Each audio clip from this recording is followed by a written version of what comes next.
सुप्रभात मित्रांनो, तर मी आत्ता आलोय संत ज्ञानेश्वर महाराजांचे एक मंदिर आहे. माझ्या पाठीमागे बघू शकता. तर इचलकरंजी सांगली रस्त्याला हे मंदिर आहे. जरा वड्याकडे यावं लागतं. तर सुंदर मंदिर आहे. तर चला आपण आज या मंदिराला भेट देऊया. चला. तर मित्रांनो, हे आहे संत ज्ञानेश्वर महाराजांचं मंदिर आहे आणि इथून आपल्याला आत एंट्री होते. आणि बघा किती मस्त अशी कमान आहे. आणि नुकतीच आता उद्या आषाढी एकादश आहे, तर मी आज व्हिडिओ बनवतो आहे आज. तर हा कळसाचा दिवस आहे आपला. तर आत आपण जाऊया. तर आपण मंदिराच्या आत एंट्री करूया आता. आणि इथे बघा मस्त मंदिर आहे. आणि मी खास करून कळस आहे ना, बघा मस्त आहे. आणि असं वाटते की हा कळस आहे ना आकाशाला भेटलेला आहे किंवा आकाशाला टेकल्यासारखं असं वाटते. मस्त आहे एकदम. चला आपण आत एंट्री करूया. आणि मंदिराच्या अवती आहे ना प्रशस्त अशी जागा आहे. भरपूर अशी गोटा पण आहे वगैरे आहे. तर आपण आता चाललोय संत ज्ञानेश्वर महाराजांच्या मंदिराकडे. तर समोर अशी गोमाता सुद्धा म्हणजे गाईसुद्धा पाळल्यात. आणि ते प्रवचन वगैरे सारखं होत असतात कायम. आणि बरेच असे जे हे आहेत, जे प्रवचन म्हणणारे प्रवचनकार ते अशा ठिकाणी येतात आणि प्रवचन वगैरे असतं. आणि आषाढी एकादश असं जवळ आहे ना. तर हे आहे संत ज्ञानेश्वर महाराजांचं मंदिर इचलकरंजी येथील. आणि ते पालखीसुद्धा आहे. आणि मंदिराचा परिसर बघितला तर भव्य मोठाचा मोठा आहे. समोरच आहे तुळशी वृंदावन आहे. आणि गोमातासुद्धा पाळलेल्या आहे इथं. तर भरपूर मोठा परिसर आहे इचलकरंजीला ज्ञानेश्वर महाराजांच्या मंदिराचा. आणि इथे हा कासव आहे. सर संपूर्ण पितळेचा कासव आहे हा. तर आपण इथं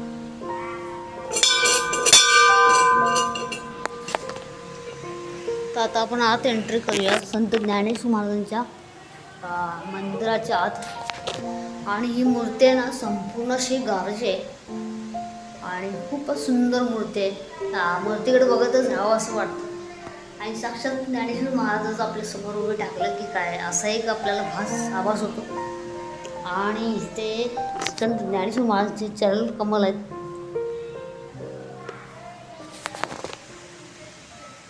आणि इकडे मंदिराच्या गाभाऱ्याच्या ठिकाणी विठ्ठल रुक्मिणीची सुंदर अशी मूर्ती वगैरे आहे बघा. आणि शेष नाग पाठीमागे आहे. साक्षात महाविष्णू श्री विठ्ठल असे विठ्ठीवर उभे आहेत. तर खूपच सुंदर मूर्ती वगैरे आहेत. आणि रुक्माई देवीची मूर्ती आहे इथे. तर मस्त. तर इथे समया वगैरे आहेत तर मोठे मोठे अशा लावलेले आहेत. आणि दाराचे नकाशे बघितला तर खूपच सुंदर प्रमाणे नक्षीकाम आहे दारावर. आणि असं सुंदर मस्त असं मंदिर आहे संत ज्ञानेश्वर महाराजांचं.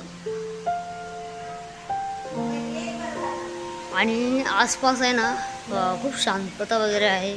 कारण इचलकरंजी शहरापासून थोड्या अंतर म्हणजे थोडा बाहेर आहे. आणि खूपच मस्त वाटतं. आणि इथे आहे पालखी. तर इथे पालखी उत्सवसुद्धा असतो. आणि इथे बघा संत ज्ञानेश्वर महाराजांची छोटीशी मूर्ती वगैरे आहे. आणि खूपच सुंदर प्रकारची पालखी सजवलेली असते.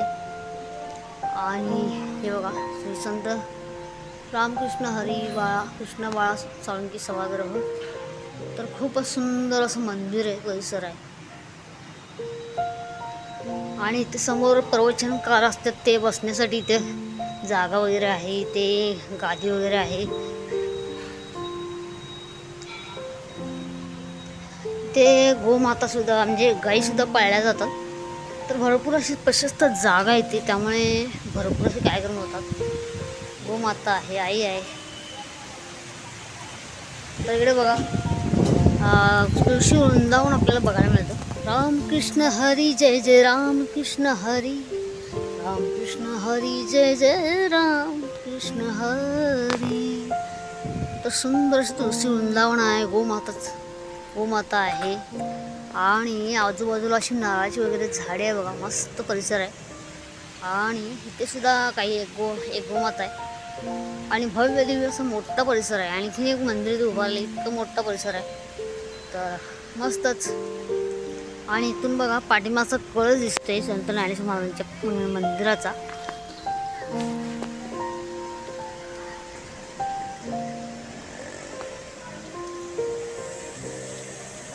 आणि शांतता खूप आहे ते, कारण शहराच्या थोड्या अंतरावर बाहेर आहे. आणि खूपच मस्त असा परिसर आहे इथला संत ज्ञानेश्वर महाराजांच्या मंदिराचा.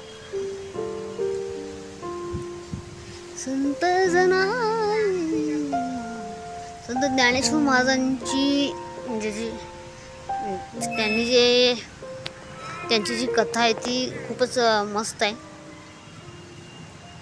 तर आता उद्या आषाढी एकादश आहे, त्यामुळे ते प्रवचनांची वगैरे घाई असणार वगैरे.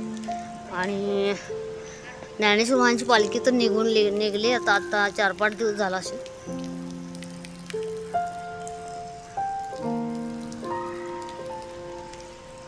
तर मस्त परिसर वाटतो. तर मी आता आले संत ज्ञानेश्वर महाराजांच्या मंदिराजवळ. इचलकरंजीपासून थोडा अंतरावर म्हणजे सांगली रस्त्याला लागूनच आहे, वड्याकडे जाताना आहे. तर खूपच मस्त असा परिसर बघू शकता. आणि इथे तुळशी वृंदावन आहे आणि भरपूर असा प्रशस्त परिसर आहे इथल्या मंदिराचा. आणि माझ्या पाठीमागे बघू शकता इथे गोमाता आहे. तर इथे आणखीन एक गोमाता आहे इकडे पाठीमागे. इथे गोशाळा सुद्धा आहे. आणि खरंच भारी वाटलं. मंदिराजवळ असं एक चाफ्याचं वगैरे झाड आहे, पण झाडे भरपूर आहे इथे. आणि बघू शकता नारळी झाडे भरपूर आहे. खरंच मस्त परिसर आहे. आता आपण मंदिराच्या आतमध्ये आले आणि इथे ना प्रवचने वगैरे होत असतात सारखे, त्यामुळे अनेक संत येत असतात सारखे प्रवचनकार. तर त्यांच्यासाठी इथे असा व्यवस्था केलेल्या आहेत. आणि ते सुद्धा. तर मित्रांनो, मंदिराचा म्हणजे जो भाग आहे ना खूप मोठा आहे आणि प्रशस्त आहे. आणि आजूबाजूला एकदम शांत वातावरण आहे. आणि खरंच नयनरम्य दृश्य. आजूबाजूला नारळाची वगैरे झाडे आहेत, गोमाता आहे आणि ते सुंदर असं मंदिर आहे. आणि ते जरा कासवाचं हे आहे, हे पितळच आहे पूर्णपणे. आणि खरंच मस्त वाटतं. आणि इथे पालखी सोहळासुद्धा असतो संत ज्ञानेश्वर महाराजांच्या पालखीचा.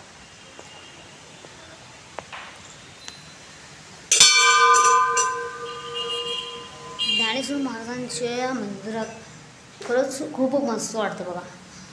आणि खरोखर ज्ञानेश्वर महाराज म्हणतात की काय अशी एक आपल्याला आवाज होते इथं आल्यावर. आणि संपूर्ण गावाची मूर्ती आहे आणि खरोखर मस्त आणि शांत वातावरण आहे. आणि एक सुगंध एक वेगळा आहे इथे. आणि ते पादुका आहेत संत ज्ञानेश्वर महाराजांची पादुका आहे. तर खरंच मस्त वाटतं. आणि आजूबाजूला गाभाऱ्याच्या पाठीमागे येत आहे एक विठ्ठल मंदिर आहे बघू शकता. ते विठ्ठल मंदिर म्हणतो, विठ्ठलाची आणि रुक्मिणी माताची मूर्ती आहे. तर खरंच मस्त वाटतं. मंदिराचं परिसर खूपच छान आहे, मस्त आहे.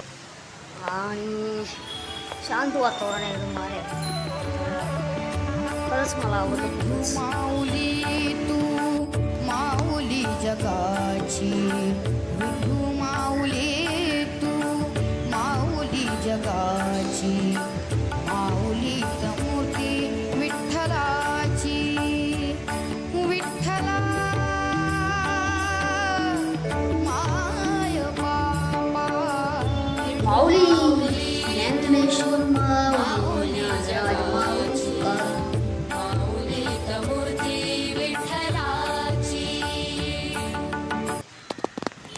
इथून आपली एंट्री होती यात येण्यासाठी. तर इथे वर्षातून एकदा पंढरपूरला दिंडी सोहळासुद्धा कार्तिक पौर्णिमेला असतो. वा चालत पंढरपूरला जायला खूप भारी वाटते.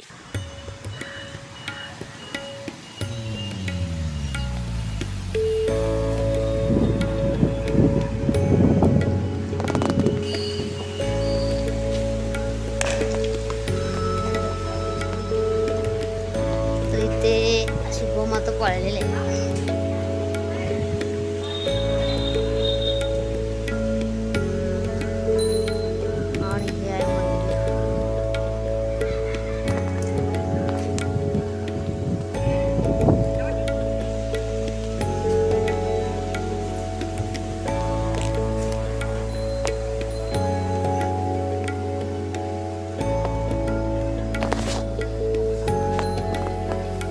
असं वासुर आहे आणि इथे कॅटरिंग वगैरे म्हणजे काहीतरी कार्यक्रम असेल तर इथं होतात, त्यासाठी कॅटरिंगची व्यवस्था सुद्धा आहे.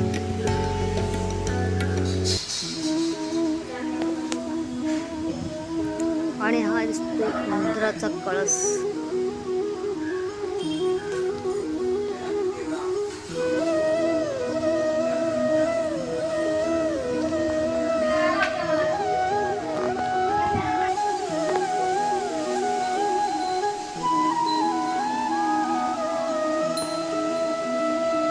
तर मित्रांनो, हा छोटासा व्हिडिओ आवडला तर नक्कीच लाईक करा आणि चॅनल सबस्क्राईब करा आणि कमेंट सुद्धा करू शकता.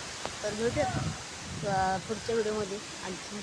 आणि व्हिडिओ बघत जा मित्रांनो, कारण इतक्या म्हणजे खूप मेहनतीने टाकतो तर खूपच मस्त आहे. आणि आजूबाजूला जो परिसर आहे तो खूपच भारी वाटला मला. तर हा छोटासा व्हिडिओ नक्कीच बघा, आवडला तर नक्कीच चॅनलला लाईक करा, हा व्हिडिओ शेअर करा आपल्या मित्रमंडळींना, पाहुण्यांना. तर भेटूयात अशा सुंदर व्हिडिओ सोबत. पण नमस्कार.